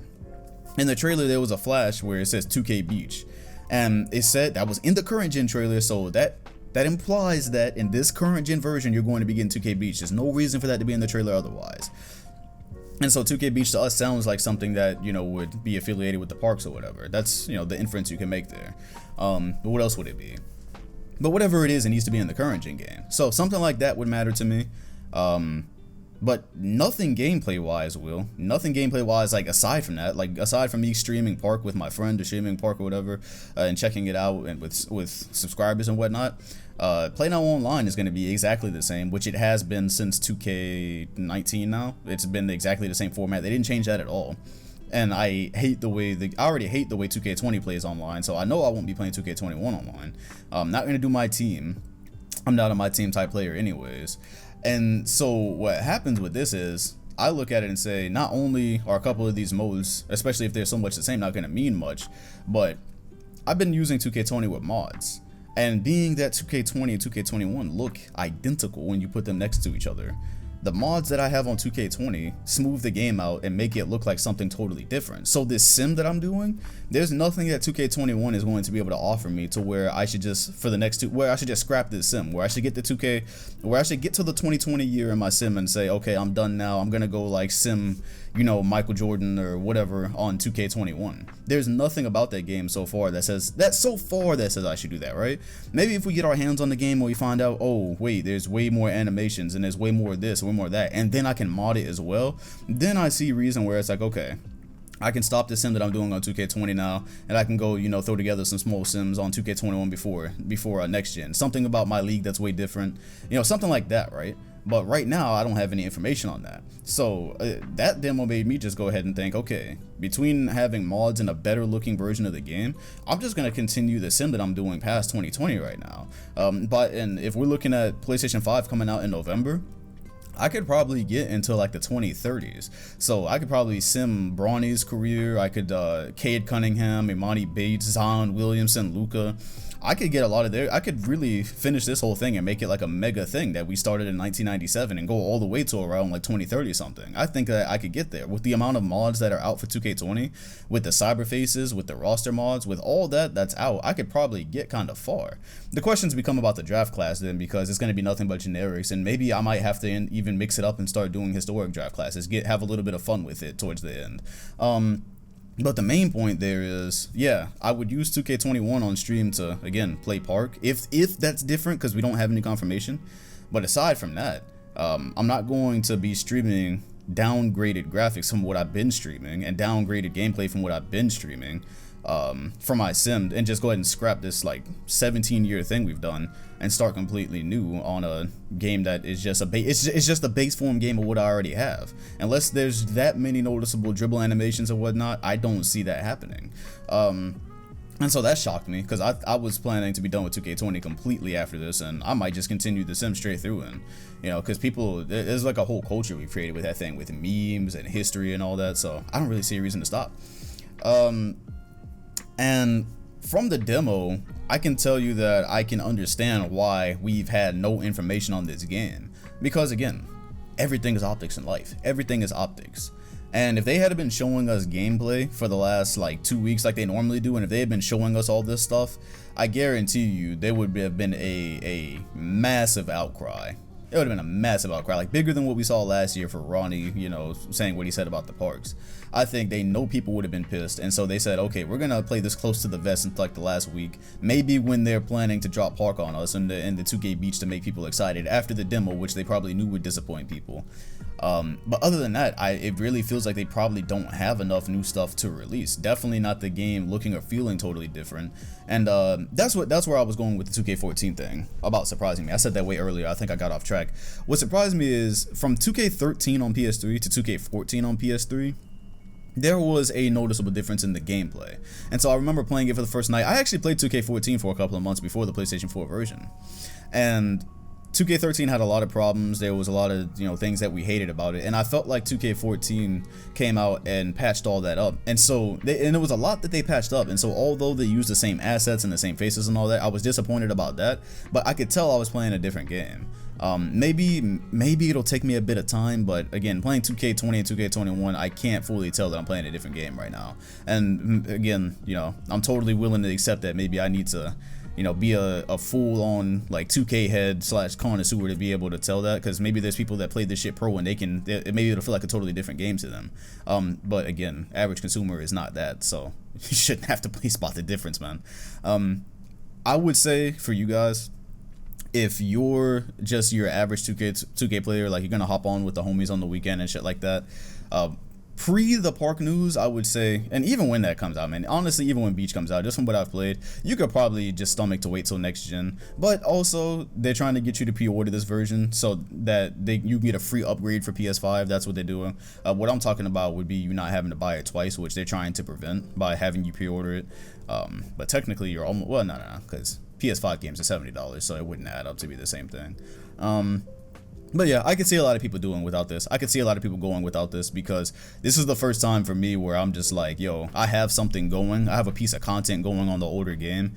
And because I've pumped it up so far with PC, I even went on for the 2K17 season. If you're in my Twitch chat and you watch, like, it's actually going to look different because I've added the fog back that we had for the 2010 sim. And so, like, the fog mod and the HD quartz mod, I've went ahead and added that so that it looks, this season is going to look totally different than last year. It's going to look like actual true PC modded experience, which it hasn't so far. And that's going to look superior and feel superior to 2K21 sim if you're into this. And so yeah, this is the first time I've ever looked at it and I'm like, yo, I have a piece of content I'm doing on this old game where I don't even need to go to the new one at all for what I do. Yeah, and if this is confusing for you to follow, it's just because again, you have to have been there for the whole thing that we've been doing. It makes sense if you've been there. Let's just put it that way. Yeah, that's it's tough. I would say that I did see the current gen version piss people off enough that they're saying, oh yeah, PS5 is not going to be that much different. Look, I'll take my L if I'm wrong, but right now I'm just going to say you're wrong. That's what I'm going to say, right? Because again, I've now went through two next gen jumps from playing 2K5 on my PS2 to later on playing like 2K7, which was the first one to come out for PS3, and then playing 13 to 14 from PS3 to PS4. You're wrong. They're totally different games. Next gen always has different features, completely different gameplay and graphics, not even remotely the same, right? And I see people confusing current gen and next gen on Twitter all the damn time. It's like people did not go through this 7 years ago. I even see people confusing the release dates. They're like, oh yeah, next gen's coming out in September. No, it's not, my guy. We don't even have the consoles yet. So I don't know how people are messing that up. But yes, no, I'll take my L if that's what happens. But 21 on PS5 will not even be remotely the same, not even close. But then again, hell, they haven't showed us anything but some Zion sweat so far. We had more than that with 2K14 when that was coming out for PS4. So fuck. Hey, like I said, I don't have a problem taking my L's if it comes to that. All right, well, that's all I really have to say about 2K21. If you're a part of my 1997 to 2020 sim, right now from where I'm sitting, you can expect that to go further. I think we might make it to like by November, we might make it to around like 2030, I think.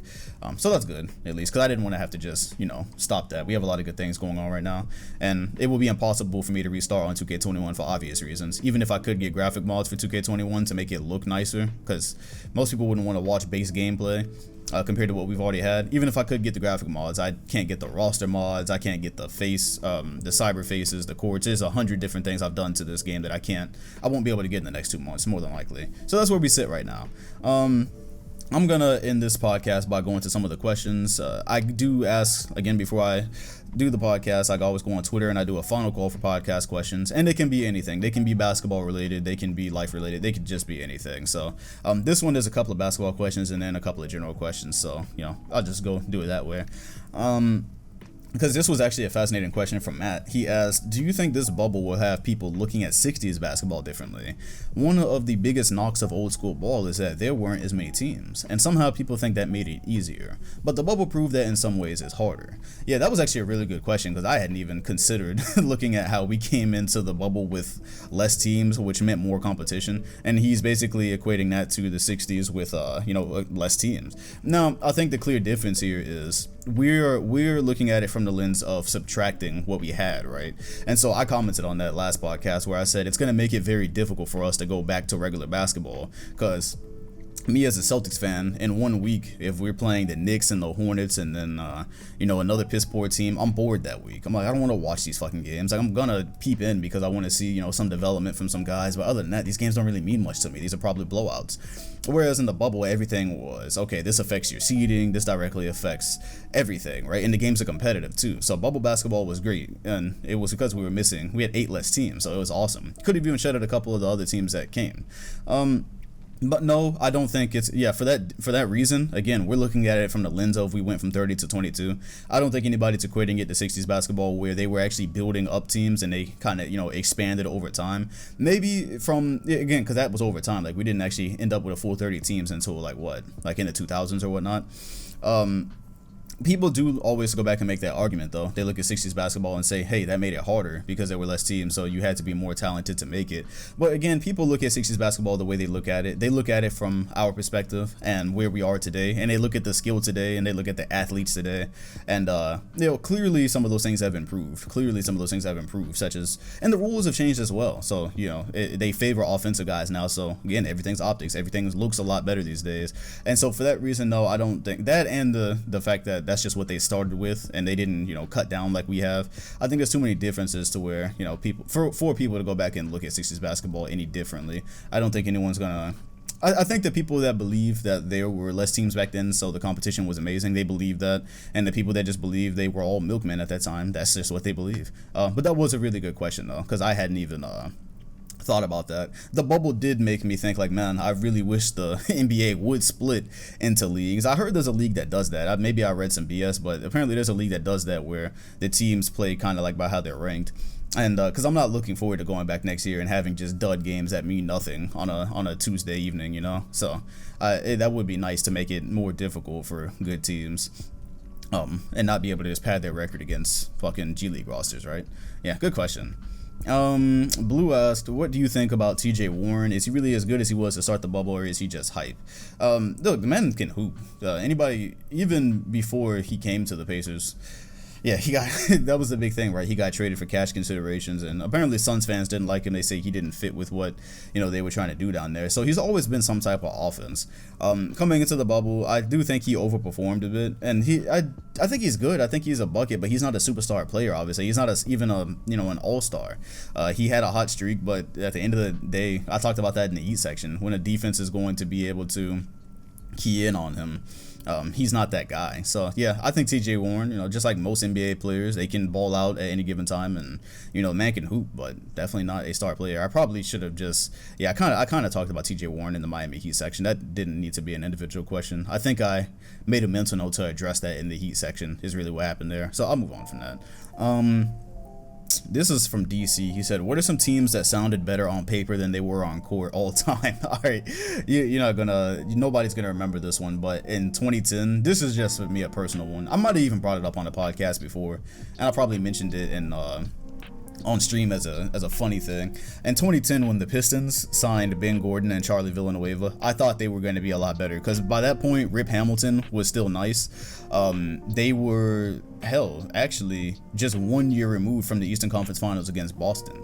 And so in 2010, Ben Gordon, this is him coming off of the series against the Boston Celtics, where he was matching Ray Allen like shot for shot. And I also knew Charlie Villanueva. I knew him on the Bucks, and although I look back now and see that he wasn't really that efficient, I saw how many points he was averaging. So as a kid, I did think that when I saw them both sign there that summer and they still had Rip Hamilton, I was like, oh man, the Pistons are going to be kind of nice. That was ninth grade me being a fucking idiot. But yeah, I think they probably looked better on paper. Other than that, I had a hard time with this question because I was looking I was looking and I was like, yo, a lot of the teams that look great on paper that failed, a lot of it had to do with injuries.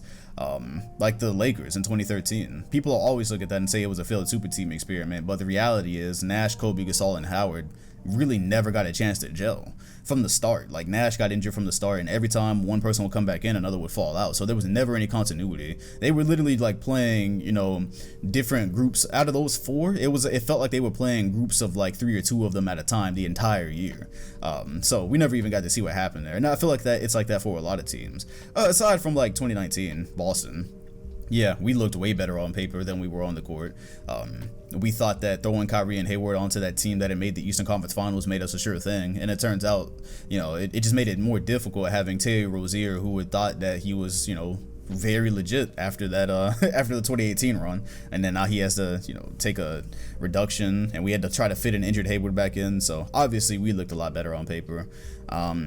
Hell, I even think Philly this year looked probably better on paper than they did, but again, that they got injured a lot this year, so I predicted Philly being second in the East this year, and you know, we never really got to see what they could have been, because although they had questions on how any of that was going to fit anyways, they did get injured a lot, and with Ben Simmons in the playoffs this year, things could have been different.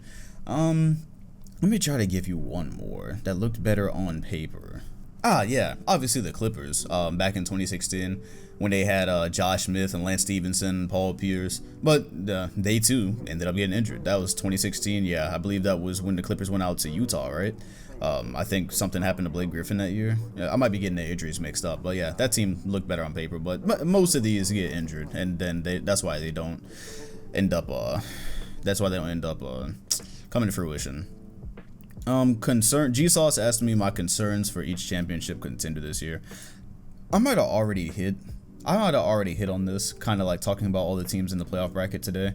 Hell, I guess I can, go specific thing. Obviously for the Clippers, my concern with them would be, the same things that's haunting them in Dallas right now. First of all, Paul George's play. I mean, he's in a slump, so who knows? Slumps are random, so who knows if that'll pick up or not. But yeah, it concerns me though. Like they're 2-2 right now in the first round series, so that does concern me. And then also with them, the switching teams just absolutely attacking Lou Williams like the Lakers did back in March, or hunting out Reggie Jackson and switches, because sometimes a team can just force a switch, and teams that are good at forcing switches, then all of a sudden you neutralize a Kawhi Leonard or a PG. Because when Kawhi, that's one thing I mentioned, when Kawhi was actually on Luka Doncic at the end of the game, he got to stop.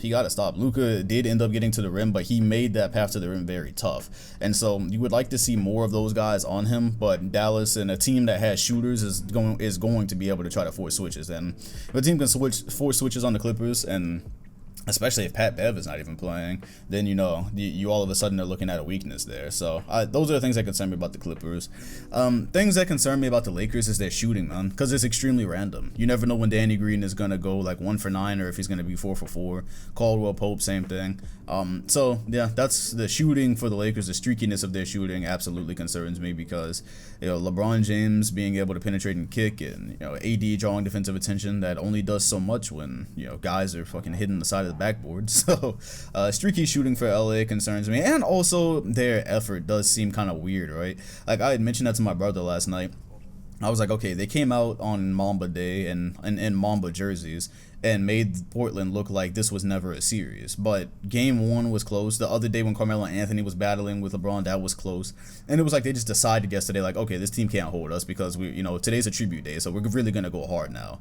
But in that other game with the Melo and LeBron game, there was a possession where, like, and it happens multiple times. Sometimes LeBron doesn't get back up the court on defense, so their effort sometimes it seems streaky. So that kind of concerns me for them as well. Contender. I already went through it earlier, or at the beginning of the podcast. What concerns me with the Bucks? Same thing that always has. So you know what happens there. Boston, it's hard not to consider them a contender, because Tatum is definitely improved. But hell, what concerns me with them right now is their depth going up against a team like Toronto, and the fact that they're missing Hayward, which would have been very important to their depth. And so being able to key in on a Tatum and a Brown, if you can do that, you can probably win a series against them right now. And so yeah, it's definitely the depth to them, and being able to actually fight through that when you play tougher defenses, because you're gonna find tougher defenses than Philly without Ben Simmons. So I'm worried about that with Boston. Toronto, I guess it would be a firepower thing with them, because you're looking at Toronto and yes, they're amazing defensively and yes, they're still a contender, but it does still bother you that this is the championship team coming back without their finals MVP. That still counts for something when you're like, okay, is this team going to win another championship? Clearly they're capable. They proved all year that they're capable, but you wonder going deeper into the playoffs, are you going to feel that loss of not having that, superstar player in Kawhi Leonard? Because then, you're looking at a guy like Fred VanVleet to step up and handle that production, Kyle Lowry. It's more players that have to step into as you get later in the playoffs to fill a hole like that. So I do wonder, like, Toronto's got a defensive game plan for Milwaukee if that series happens, but do they have the firepower to actually close and put them away, 4 times, right? So that's what bothers me with them. And I mean, Miami at this point is still more of like a dark horse for me, I guess I would have the same firepower question with them, because Jimmy Butler was having a good at the beginning of this Pacers series, having a good 3-point shooting series. So, but you still wonder, like, he didn't shoot them well all year, so is he gonna keep shooting those well? But as much as I could see Miami beating anybody in the conference, like, they're capable, they still fit that dark horse category for me. But not as dark as they once were. Not as dark as they once were, because I got some predictions coming tomorrow, it looks like. Because the second round for the East, I think I'm just going to have to do the second round for the East, because I have no clue what the second round for the West is yet. So those are actually going to have to be separate videos now. Sweet. Alright, yeah, that's pretty much what I got for those. Is that pretty much it here? Oh, yeah, these last two were not basketball questions. Damn, I did not write the name of this one. But yeah, not basketball related. Somebody asked, what would you consider your biggest accomplishment in your life? And what's your ultimate goal for YouTube? The biggest accomplishments, I mean, I'm still young, hopefully. Like, it doesn't feel like it sometimes, but yeah, I'm turning 25 in actually like 5 days. So, what if I had time to accomplish? I've been in fucking school my whole life, learning shit that didn't actually matter. And then I'm out here now in a raging pandemic, so what if I really had time for it? But, I mean, at 25, I mean, I am proud that I do what I want. Because, I do realize that that's not easy. I remember being in a, I was once in that situation of, trying to make this stuff work, trying to make YouTube work, or trying to, make a living off of something I love. And to this point in my 20s, I've accomplished that. I haven't spent a day in my 20s yet, aside from school, working on something that I didn't necessarily care about. And so, that path is something that I started working on 7 years ago now. It's 2020. At the end of 2013 was the first time I ever said, like, okay, I'm gonna, I want to find a way onto YouTube. And then the PS4 came out, so that made it easier to, it came with the HD PVR, so that made it easier to actually, record gameplay and stuff. And so, I mean, have I like made it or anything? No, but like, that's the funny thing about life, right? It's like, when do you actually have enough? Because I always talk about how humans can adapt to anything, and so you can always look around, especially in the era of social media, and feel like, man, do I have enough, or is there, should I be striving for more? But like, when you look at the basics, and it's like, okay, family's all healthy, I'm healthy, I do what I want. I'm not rich, but I do what I want, and I do it well enough right now. And you kind of have to balance that between like still striving for more and then trying to just be happy with what you have. And so, yeah, but yeah, being able to sit here and do a podcast about something I love my entire life and have that be part of like what's supporting me. Yeah, no, that's absolutely my biggest accomplishment so far, because it's not something that everybody can do. So it's not something that everybody's in position to do, right? Everybody don't have the same opportunities. Some people have, like my parents, well, specifically my dad. He had to work jobs when he was still young. Because he didn't grow up in an economically stable household, so he had to work when he was young. And maybe there's a lot of people like that who are in that position where that'll take away time from a passion, or that'll take away your opportunity to pursue a passion well enough that you can actually do it. And so I'm in that position, and that's definitely the greatest accomplishment. And the ultimate goal for YouTube, I mean, to be honest with you, like, I'm working towards that pretty much every day. But ultimately, like, I just want to be able to create whatever I want and not necessarily have the, be financially tied to it. That's honestly the goal on YouTube, which these days, like, I get closer and closer to that, because like I'm more of a streamer. And then, you take that and apply outside opportunities when they arise, and all of a sudden, like this, you're not financially tied to what happens online anymore. Because here's the thing, right? I'm sorry if that was confusing. I'm just thinking through my process here. On YouTube, like, you can say, like, I'm at around 350,000 subs on my main channel now, right? And you can look and say, like, oh, my goal is to have 1 million subs. But does getting to 1 million subs necessarily matter for me if like my viewership and my engagement with my subs and all that is not that high? And so for the most part throughout this entire time I've been on YouTube, my engagement has been very good compared to the amount of subs that I actually have. And so sometimes you can get caught in this thing of, oh, my subscribers aren't growing, or I need to get to 700,000, I need to get to this, that. But you see plenty of channels that have, you know, hundreds of thousands and millions of subs that don't do the same, you know, engagement as channels 3 times smaller than them. And so really the goal there is I've switched that, because obviously that was the thing you're obsessed with when you first get on, right? Is, oh, I gotta hit 1 million subs, I gotta hit this. But I think that's changed over time, because I'm like, bro, if I hit 1 million subs in 5 years but I'm not even doing as well as I am right now, then was it really worth it?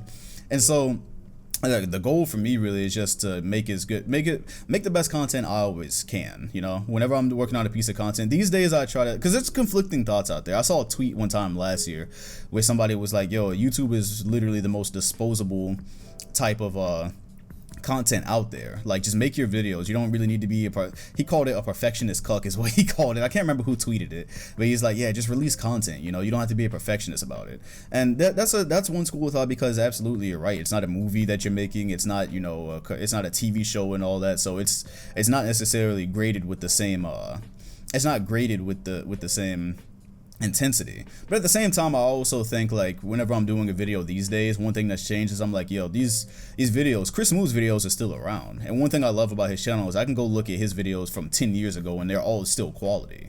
And I'm like, 10 years from now, because I don't see YouTube really going anywhere in my lifetime. I mean, it could pull up MySpace and delete everything one day, but, you know, as far as I know, on the trajectory we're on right now, YouTube might, you know, YouTube or some form of YouTube might outlive me. So I'm like, I'm making things now, and it's like I want to make them as good as I can. Doesn't mean I want to make a full feature-length fucking movie every time I make a video, because that's not sustainable. But for whatever I'm doing on that specific project or that specific video, I do want to do the best job that I can, because they're gonna represent me. New people are always gonna see it. 2 years from now, a video might have way more views than it did when it started. Like, a video might have started out with only, like, you know, a couple of tens of thousands of views, and 2 years later it has 1 million views, right? So if you didn't put the effort into that video that you thought you could have, that video is representing you later, you know, down the road to way more people than it originally did. And so I'm always these days just trying to make the best content that I can. That's why I pretty much canned my second channel. If you hadn't heard, I made a second channel update probably about a week and a half ago now, 2 weeks ago. And I basically just started being smart. About it, and I said, yo, a lot of my second channel content is just as but that's the wrong term.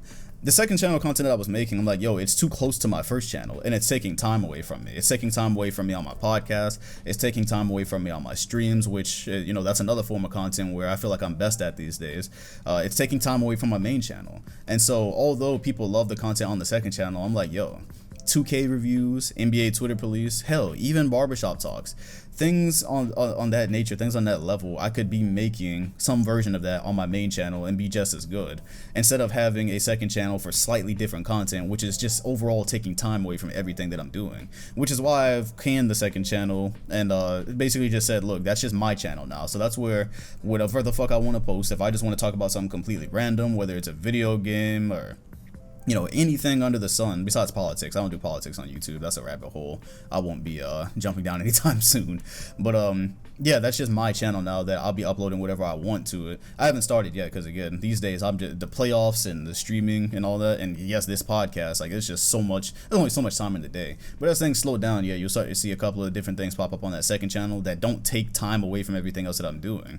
And if it's going to take time away from things I'm doing, it has to be different enough for it to make sense. I think that's what I'm trying to get at, is that taking time away from, you know, things that I like more doesn't make sense when it's like, yo, this could be supporting the main dog over there, the main channel. It doesn't make any sense.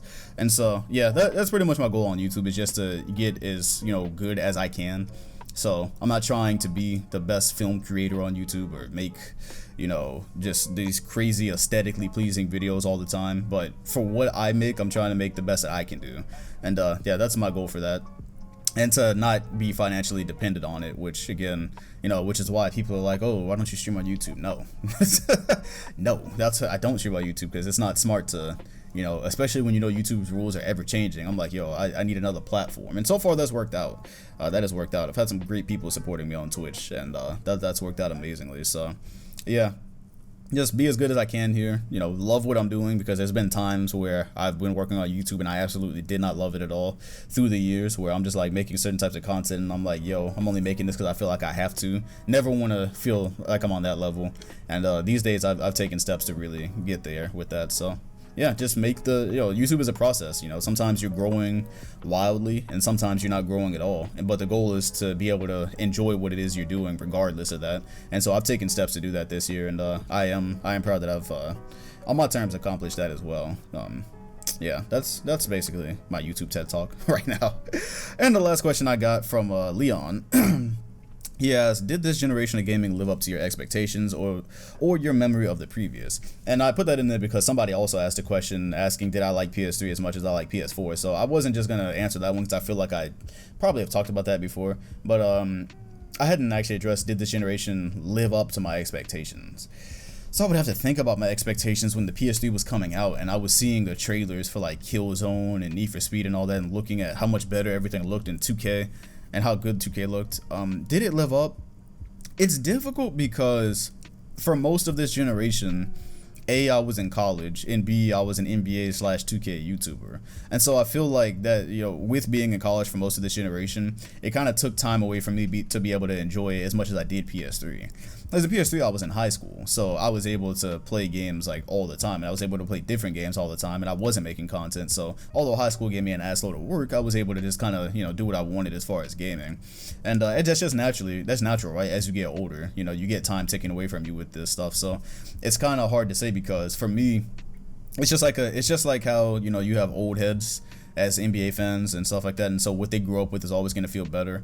And so me growing up with PS3, having all these great memories of playing online with people more, like that's something I used to do like crazy. I actually found, I might make a video about this on my second channel, I found posts that I used to make on the internet 10 years ago on this forum, and I was writing about PlayStation Network, and I was writing about the NBA, and I was writing about what else? Yeah, 2K specifically. And I was reading a post and I was like, wow, yeah, I used to be a way more of a social gamer. Because I just tried to pick up Call of Duty Warzone the other day, and I was like, yo, I basically have to play this with 2 other people. Playing with 2 randoms, this doesn't feel like that doesn't feel like any fun. You have to communicate. I hate communicating on gaming these days. These days, I just want to pick up a game and just have some fun, I don't want to have to cross-reference my schedule with other people that are busy and get on with them. Like, I don't like doing that. Maybe if I had a crew like how, you have TBH and his gaming Illuminati, maybe if I had a crew like that, I would like it more. But now, like, all my friends have everything that they're doing, so I'm not a social gamer anymore. PS3 I was a big social gamer, so that was a lot of fun. I remember a time when I used to hop online with 2 or 3 other people and just go ape shit for the night, right? That was amazing. I didn't have that this generation. And then I look at things that disappointed me, like how 2K14 came out, and my expectations, 2K14 set the bar so high in terms of that visual fidelity. I don't think we ever reached it, because 2K15 immediately looked worse. 2K16, if you actually analyze it, might have looked better, to be honest with you. But for the most part, 2K kind of seems like they did not follow the trajectory that 2K14 set, and that's what my expectations were set, and that's the game I played mostly throughout this generation. So for me, it's hard to say that it lives up to the expectations or the memories, but I had some really good moments. I had some really good moments, like Red Dead 2. Like, that game just like kind of got me back into single player games after college, because I was so used to not really indulging in those type of adventures. I got into that last year, and that was a whole lot of fun. I actually did enjoy The Last of Us 2. I just had a lot of fun with that.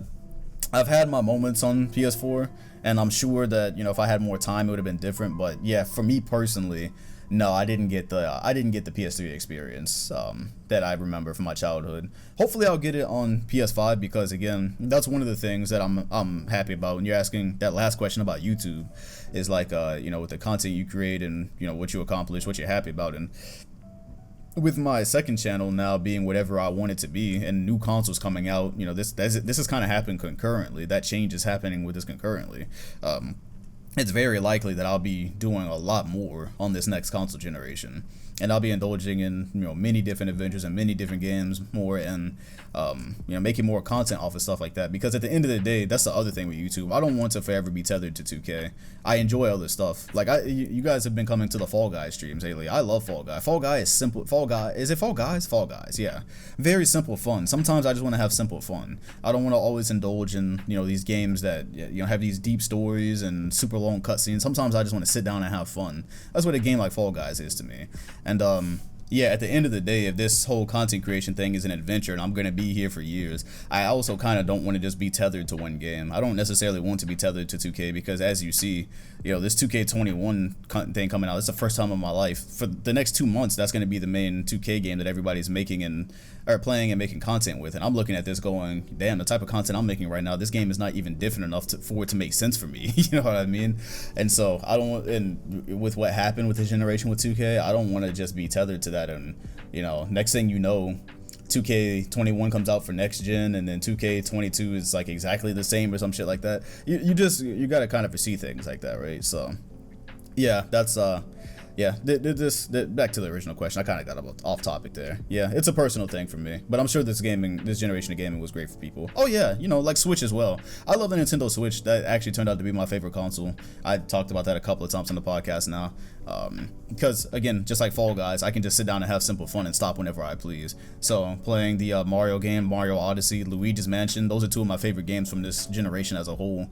I played the Zelda Breath of the Wild. That's another one. So that's three of my favorite games of this generation, all on one platform, right? I can already name all of those, and that's more than I'll probably name for PlayStation 4. So yeah, I guess that counts as this generation. And yeah, with the Switch exceeded expectations for me, because when the Switch first came out, I was like, what is this stupid ass shit? Like, I remember I saw the patent for it, for what they were doing, and I saw the commercial, and I was like, here Nintendo goes again with the gimmicks. Like, the Xbox and PlayStation just sticking to gaming, and you got this thing, they had the commercial where they sat the Switch outside, and they had like the little Joy-Cons, I think is what you call those, and they were like detached from the console, and I was like, what is this stupid ass shit? I'm never gonna play 2K on this. It actually turned out to probably be my favorite console. So, and if you combine that, then yeah, this question becomes a little bit more positive for me. But yeah, I have enjoyed this podcast. This podcast has been fun today. I almost reached 2 hours. Plus the edits, I'm at I'm at an hour and 40 minutes. So, all right, yeah, that should be it for today. I'm done. There's no games for 5 hours, so this will go up a little bit before the. Wow, is that Utah about to close out today? I have to look at the schedule. Yeah, we'll see.